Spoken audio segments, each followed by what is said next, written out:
This is Mission Control Houston, now an hour and 15 minutes into today's planned 7-hour spacewalk to replace a failed pump unit as part of the cooling system on the exterior of the International Space Station.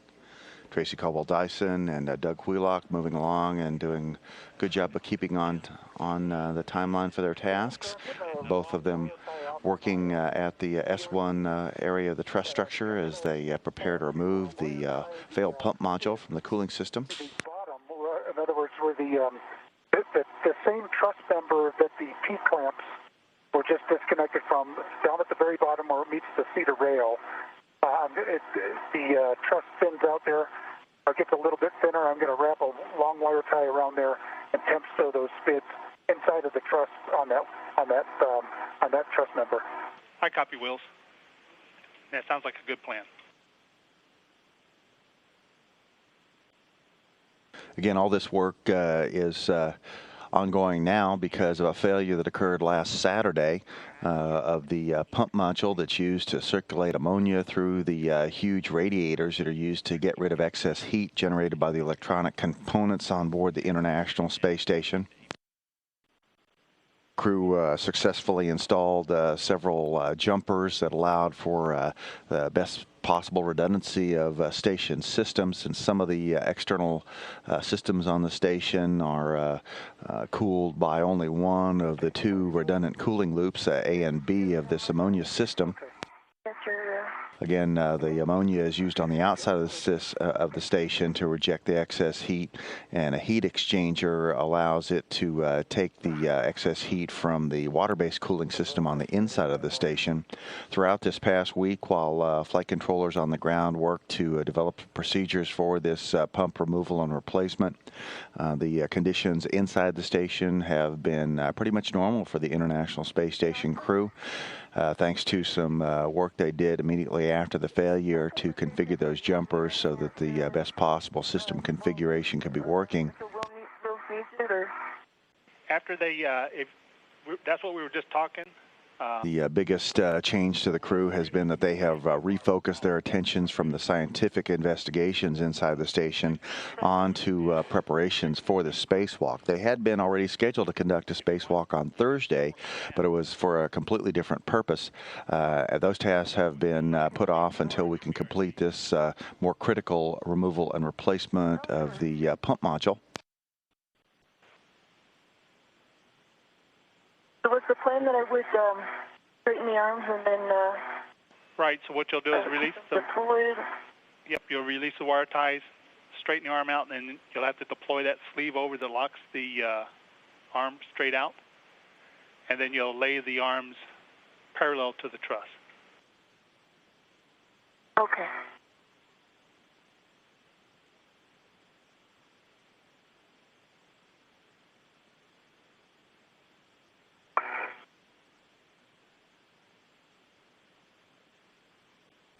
This is Mission Control Houston. Oscar Kaler, the Intervehicular Activities Support Officer here in Mission Control, readying up to Doug Wheelock, that the EVA folks here on the ground are seeing that these quick disconnect valves on the ammonia lines that he's going to be removing are not lining up. You can see the center line there is M2.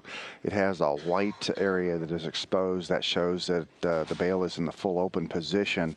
On the two outside lines, the M1 and the M3, we're not seeing that white line, and so Wheelock is being offered the opportunity to check that and make sure that those are in the full open position.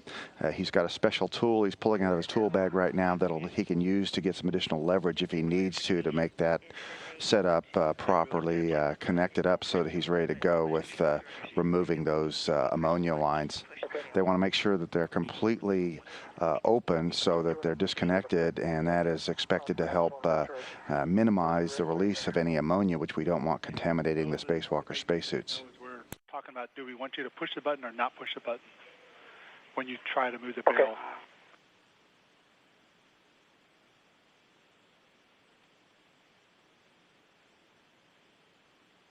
Good figure out this tool.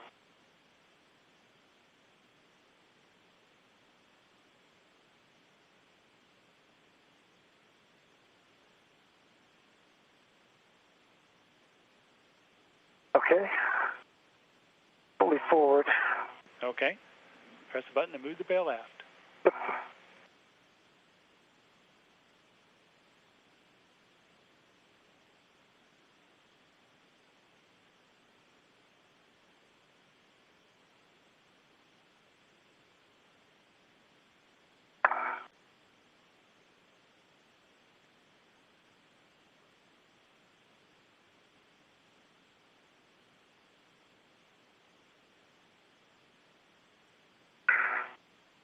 Okay, Oscar, it's hung up again where I got a full white band, but the button is stuck down. It's not extended, so I should try to open it again, yeah? Okay, stand by, Wheels.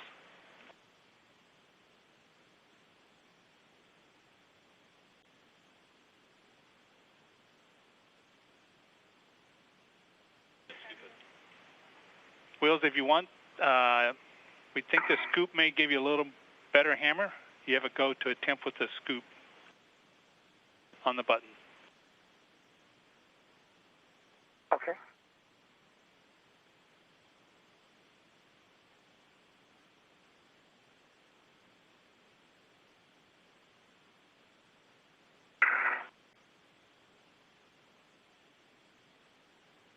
And Wheels, if you want to pull and try to tap at the same time, that's okay.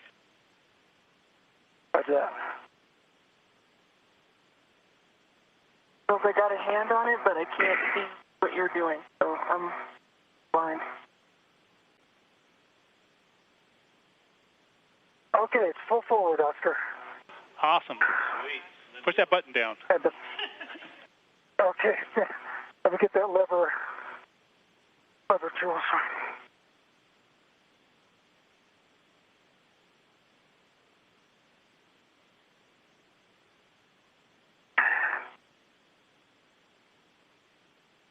No snap back again, no kickback, it's okay.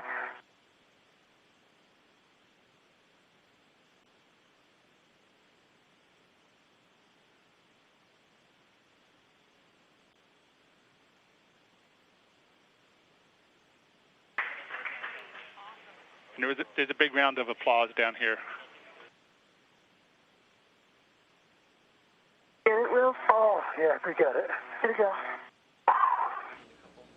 And so at 12:20 p.m. Central Time, Doug Wheelock using a scoop tool to bang on the detention button on that Baki connector. He succeeded in closing the valve so that he can make final preparations to demate that device. We're still standing by to hear whether or not that's what they want to do here in Mission Control. But applause in the control room as he was able to get that bail open and get the quick disconnect ready to go.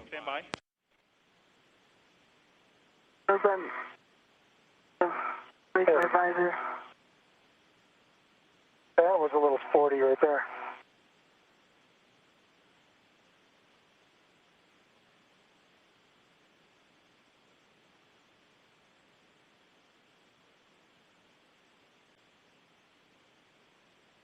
This is Mission Control Houston, now 6 hours, 26 minutes into today's spacewalk by Doug Wheelock and Tracy Caldwell Dyson.